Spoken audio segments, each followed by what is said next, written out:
इस कहानी की शुरुआत होती है उस समय को दिखाते हुए जब पृथ्वी पर रिसोर्सेज बहुत ही ज्यादा कम हो चुके थे। हालांकि हम इंसानों ने इतने कम टाइम में अपने आप को काफी डेवलप कर लिया था, लेकिन पृथ्वी का वातावरण और ग्लोबल वार्मिंग कोई भी कंट्रोल ही नहीं कर पाता। इसीलिए अब सारे इंसान पृथ्वी को छोड़कर अलग अलग प्लेनेट पर अपना घर बसाने लगे थे। अब इंसान सिर्फ पृथ्वी पर नहीं बल्कि सौरमंडल की अलग अलग ग्रहों पर चले गए होते हैं। रहने के लिए किसानों के लिए एक पूरी सोसाइटी बन चुकी थी, लेकिन रूल रेगुलेशंस फॉलो करने के लिए उन सभी ग्रहों के बीच एक डील होती है जिसमें कि सभी को मिलाकर अलायंस ग्रुप को क्रिएट किया गया था, जो इन प्लैनेट्स के लोगों को कंबाइन करके रखेगी और रूल्स रेगुलेशंस फॉलो करवाएगी। धीरे धीरे अलायंस ग्रुप इतना बड़ा हो जाता है कि कोई भी उनकी रूल्स को अनफॉलो ही नहीं कर सकता था। अब हमें यहाँ अलायंस ग्रुप के अंदर रिवर नाम की एक लड़की को दिखाया जाता है जिसके ऊपर कई सारे वैज्ञानिक लगातार एक्सपेरिमेंट कर रहे थे। दरअसल रिवर एक ऐसी लड़की थी जिसके पास साइकी पावर होती है, यानी कि वो अपनी एबिलिटी यूज करके आसपास के लोगों की दिमाग में क्या चल रहा है ये सारी बातें बड़े आराम से पढ़ सकती है, और रिवर ने यहाँ गलती से अलायंस के कुछ लोगों का दिमाग पढ़ लिया था। इसीलिए सोल्जर्स रिवर को पकड़कर उसकी सारी यादें मिटाने की कोशिश कर रहे होते हैं, क्योंकि ये इन्फॉर्मेशन बहुत ही ज्यादा क्रिटिकल थी जो दूसरे लोगों को पता नहीं चलनी चाहिए। लेकिन अब उस जगह पर रिवर का भाई आकर बड़ी चोरी चुप के तरीके से अपनी बहन रिवर को छुड़ा के लेके चला जाता है। अब दूसरी तरफ अंतरिक्ष की गहराइयों में हमें सेरेनिटी नाम का एक स्पेसशिप दिखाई गई थी जिसके अंदर माइक नाम का एक कैप्टन होता है जो अपनी पूरी टीम के साथ अलग अलग जगहों पर घूमता और बैंक में चोरियां करता। माइक ने तो अपनी टीम के अंदर रिवर को भी शामिल किया होता है क्योंकि उसे आइडिया था कि रिवर के पास एक और एबिलिटी है जिसमें कि उसे खतरे होने का अंदाजा पहले ही लग जाता था, और ये एबिलिटी माइक और उसके दोस्तों के बड़े काम आ सकती है। और अब इसी तरीके से माइक रिवर और अपने पूरे आदमियों के साथ एक बैंक में आ जाता है और वहां के लोगों को बंदी बना के चोरी करने चला जाता है। रिवर ऊपर की तरफ मौजूद थी, वहीं माइक अपने दोस्तों के साथ बेसमेंट में जाकर सारे पैसे ले रहा होता है। तभी अचानक करीब वर्ष जमीन पे गिरकर बेहोश होने लगी थी। है कि हमें इस जगह से निकलना पड़ेगा क्योंकि नरभक्षी आ रहे हैं। माइक को जब ये पता चला तब वो सारे पैसे लेकर जल्द से जल्द अपनी टीम के साथ सेरेनिटी स्पेसशिप में बैठकर वहां से जाने लगता है। पर तब तक वो सारे नरभक्षी जीने की कहा जाता था। वो तो अपनी खतरनाक स्पेसशिप लेकर माइक का पीछा करने लगी थी, तो अपने स्पेसशिप में मौजूद है टेक गन्स को लगातार चला रहे होते हैं जिससे कि माइक की स्पेसशिप को डैमेज पहुंच सके। कुछ क्रीपर्स तो उनका पीछा करके स्पेसशिप के अंदर घुस गए थे, पर माइका अपनी टीम के साथ कोऑर्डिनेशन काफी ज्यादा अच्छा होता है। उन सभी ने एक साथ हमला करके को मार के बाहर फेंक दिया था और अब वो सब सेरेनिटी स्पेसशिप को बचाते हुए अंतरिक्ष की गहराइयों में लेकर आ जाते हैं। यहाँ रिवर का भाई माइक के ऊपर बहुत ही ज्यादा गुस्सा हो रहा था क्योंकि वो नहीं चाहता कि उसकी बहन रिवर की जान खतरे में पड़े, और अगर रिवर माइक के साथ रहेंगी तब माइक उससे चोरी करने के लिए ये काम कराता ही रहेगा। इसीलिए अब रिवर के भाई ने कहा कि मैं अपनी बहन को लेकर यहाँ से जा रहा हूँ, तुम उसे चोरी का हिस्सा दे देना और हम दोनों पास ही वाले स्टेशन पर उतर जाएंगे। माइक के पास दूसरा कोई ऑप्शन नहीं होता, वो रिवर और उसके भाई से जबरदस्ती तो करेगा नहीं। लेकिन यहाँ पर माइक की एक टीम मेंबर बता रही थी कि अगर रिवर इस तरीके से आजाद घूमेगी तब अलायंस के लोग उसे जल्द से जल्द पकड़ लेंगे, यानी कि एक तरीके से रिवर बहुत ही ज्यादा खतरे में है। अभी पास ही में बहुत ही बड़ा स्टेशन आने पर रिवर और उसका भाई उतरकर अंदर की तरफ जाने लगते हैं, लेकिन यहाँ माइक भी रिवर की सेफ्टी के लिए उसका पीछा करने लगता है। वो तीनों चलते चलते एक क्लब में आ जाते हैं जहाँ पर सभी लोग मजे कर रहे थे। माइक भी टेबल पर बैठकर ड्रिंक्स पीता है और रिवर पर नजर रखना है। रिवर तो यहाँ उस क्लब में जाकर काफी मजे कर रही थी और तभी उसकी नजर एलईडी स्क्रीन पर चल रहे एडवर्टाइजमेंट पर जाती है जिसके कुछ ही देर बाद वो आउट ऑफ कंट्रोल हो चुकी थी। रिवर अब पता नहीं क्यों वहां पर मौजूद कई सारे लोगों को मारने लग जाती है, जैसे कि उसका अपनी बॉडी पर कोई भी कंट्रोल ही नहीं। रिवर का भाई अपनी बहन का ये रूप देखने पर तुरंत उसके पास आता है और उसके कान में कुछ कोड वर्ड कहता है। कोड वर्ड सुनने के बाद रिवर तुरंत ही बेहोश हो गई थी। माइक भी उस जगह पर आ चुका होता है जिसने रिवर को उठाकर उसके भाई से कहा कि फिलहाल के लिए तुम मेरे स्पेसशिप में चलो, जो पूरी तरीके से सुरक्षित थी। इसीलिए अब वो लोग सेरेनिटी स्पेसशिप के अंदर चले जाते हैं। माइक ने यहाँ रिवर के भाई से पूछा कि आखिर तुमने ऐसी कौन सी बात कही जिससे कि रिवर बेहोश हो गई। तब जाकर माइक सारी सच्चाई उनकी सामने लाता है। वो बता रहा होता है कि जब रिवर को अलायंस के लोगों ने पकड़ रखा था तब वो उसके दिमाग के ऊपर कई सारे एक्सपेरिमेंट किया करते और इन्हीं एक्सपेरिमेंट के साइड इफेक्ट्स के कारण रिवर कभी भी अपना कंट्रोल खूब बैठती थी, जिसमें कि वो अपने चारों तरफ मौजूद सभी इंसानों पर हमला करने लग जाती है। और रिवर को पूरी तरीके से शांत करने के लिए वैज्ञानिक ने एक कोड वर्ड बनाया, जिसे बोलते ही रिवर एकदम अनकॉन्शियस हो जाएगी। और माइक ने तो यही कोड वर्ड रिवर के कान में बोला था। माइक अब एक हैकर की मदद से उस क्लब की वीडियो फुटेज को डिकोड करने के लिए कहता है। हैकर लगातार उन सभी का काम करने लग गया था। उस दिन बाद पता चला कि उस एडवर्टाइजमेंट को अलायंस की लोगों ने ट्रिगर किया था, जिसके अंदर एक कोड छुपा होता है और ये सारी चीजें सिर्फ और सिर्फ रिवर को रंगे हाथों पकड़ने के लिए की गई थी। यानी कि अब अलायंस के लोगों को उनकी लोकेशन के बारे में पता होता है कि वो सब कहाँ जा रहे हैं। इसीलिए अब माइक ने लेंगे जो पूरी तरीके से सुरक्षित होगा। माइक तो अपनी सेरेनिटी स्पेसशिप को जल्द से जल्द हेवन नाम की एक बहुत ही बड़ी प्लेनेट पर लेकर आ जाता है। ये प्लेनेट हमारे सौर मंडल से कुछ ज्यादा दूर नहीं होता, पर यह पूरी तरीके से सेफ था। माइक की पूरी टीम वहां पर शेफर्ड नाम की एक दूसरे आदमी से मिलती है, जो उन सभी को प्रॉपरली रहने के लिए घर और खाने के लिए खाना प्रोवाइड कर रहे थे। यानी कि माइक और उसकी टीम इस प्लेनेट पर पूरी तरीके से सुरक्षित है। वहीं दूसरी तरफ अब हमें अलायंस का एक ऑफिसर दिखाई जा रहा था, जो लगातार अपनी आदमियों के साथ क्लब की फुटेज देखता है। तो ये तो पता चल चुका था कि रिवर माइक के साथ है, इसीलिए अब अलायंस के लोगों का पूरा ध्यान माइक के ऊपर शिफ्ट हो जाता है।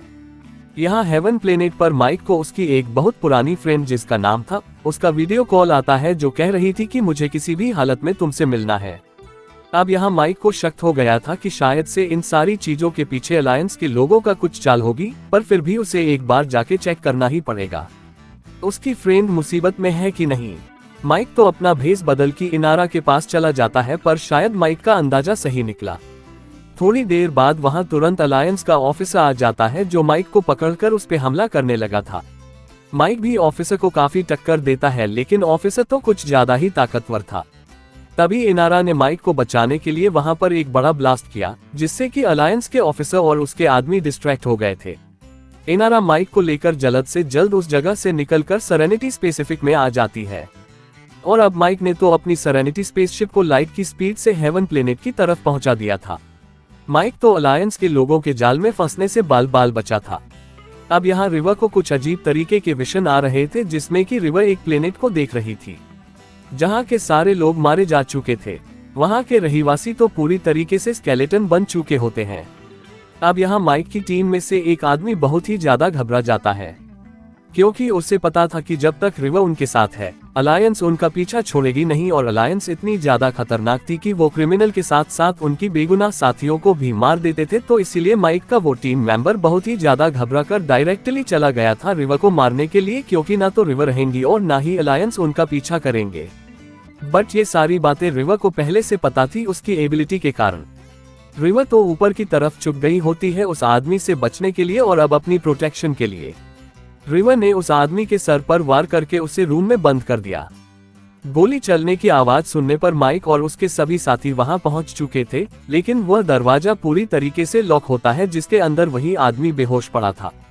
हालांकि सभी लोग रिवर को आवाज दे रहे थे कि वो दरवाजा खोले, लेकिन वो तो शायद रेडी थी और मानती ही नहीं। माइक और उसके दोस्त कोई और वे ट्राई करने चले गए थे कि कमरे के अंदर कैसे एंटर किया जाए, लेकिन जब यहाँ रिवर के भाई ने उससे बाहर आने के लिए कहा तब वो बाहर आ जाती है। लेकिन पता नहीं क्यों रिवर एकदम आउट ऑफ कंट्रोल होकर अपने भाई को ही मारना स्टार्ट कर दिया था। रिवर तो उसे बेहोश करते हुए डायरेक्टली कंट्रोल रूम के अंदर चली जाती है। वहां पर रिवर किसी मिरिंडा नाम की प्लेनेट के बारे में सर्च कर रही थी, यानी कि रिवर को किसी भी तरीके से मिरिंडा प्लेनेट पर जाना था। माइक को लगता है कि रिवर को जरूर कोई खतरनाक विजन आया है, जिसकी वजह से वो मिरिंडा नाम की प्लेनेट के बारे में बोल रही है। इसीलिए अब माइक ने अपने सभी साथियों के साथ डिसीजन लिया कि वो मिरिंडा प्लेनेट पर जाकर एक बार चेक करेंगे। लेकिन मिरिंडा प्लेनेट तक पहुंचना इतना भी आसान काम नहीं था, क्योंकि मिरिंडा प्लेनेट के चारों तरफ उन्हीं सारी यानी कि नर बख्शी की सेना मौजूद होती है, जो अपने प्लेनेट को प्रोटेक्ट करती थी। यहाँ तक कि अलायंस ग्रुप वाले भी उस प्लेनेट पर जाने से डरते हैं। लेकिन अब माइक को किसी भी हालत में पता करना था कि रिवर ने उस प्लेनेट का नाम क्यों लिया। मिरिंडा प्लेनेट पर जाने से पहले माइक की पूरी टीम हेवन प्लैनेट पर सेफिड से मिलने चली आती थी, लेकिन वहां पहुंचने के बाद वो सब पूरी तरीके से शॉक हो गए थे, क्योंकि किसी ने हेवन प्लेनेट के लोगों को जान से मार दिया था। उन लोगों में तो सफर भी शामिल होता है। हेवन प्लेनेट के चारों तरफ बहुत ही बड़ी तबाही हो चुकी थी। माइक जल्द से जल्द सेफेट के पास जाता है, जो अपनी आखिरी सांसें ले रहा था।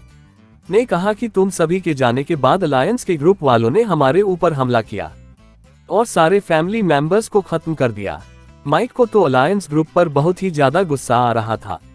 तभी माइक्रो अलायंस ग्रुप के ऑफिसर का वीडियो कॉल आता है, जो बोल रहा था कि तुम रिवर को जिस प्लेनेट पर लेके जाके छुपाओगे, हम उस प्लेनेट के सारे रहीवासियों को मौत के घाट उतार देंगे, और अगर तुम प्लेनेट्स के अंदर शांति बनाना चाहते हो तो रिवर को हमारी हवाले कर दो। लेकिन माइक ऐसा बिल्कुल भी नहीं करना चाहता था। उसे पता होता है कि रिवर ने जरूर मिरिंडा प्लेनेट पर कोई सीक्रेट देखा था, इसीलिए अब माइक ने डिसीजन लिया कि वो मिरिंडा प्लेनेट पर जरूर जाएगा।